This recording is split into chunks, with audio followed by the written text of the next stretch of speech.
নমস্কার বন্ধুরা, জয়শ্রী নারুগোপাল আমার এই ছোট্ট চ্যানেলে তোমাদের সবাইকে স্বাগত জানাই।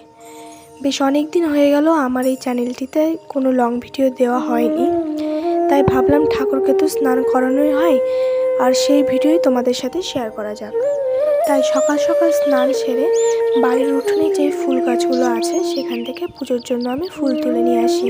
আর আজকে কোনো পুজো করার ভিডিও আমি তোমাদের সাথে শেয়ার করব না। আজকে আমি কৃষ্ণকে কি দিয়ে স্নান করাই সেটি তোমাদের সাথে শেয়ার করব।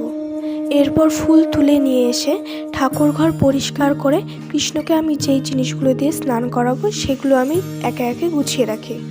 তারপর কৃষ্ণের গায়ে যেই বস্ত্র পরানো ছিল সেই বস্ত্র একে একে খুলে দিয়ে আমি নামাবলীটি পরিয়ে দেই। তারপর স্নান করানোর জন্য আমি যেই জিনিসগুলো গুছিয়ে রেখেছিলাম সেগুলো দিয়েই আমি একে একে স্নান করাই।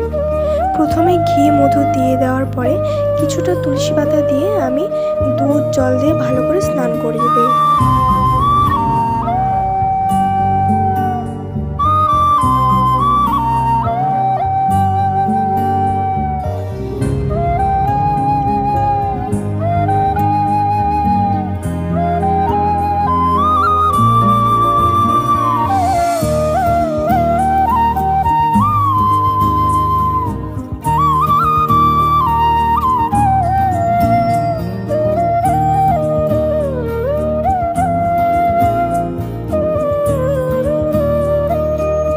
এরপর স্নান করানো হয়ে গেলে ভালো করে মুছে দিয়ে ধুয়ে রাখা যে বস্ত্রগুলো ছিল সেগুলো আমি একে একে পরিয়ে দিই। আর এই বস্ত্রগুলো বাড়িতেই বানানো হয়।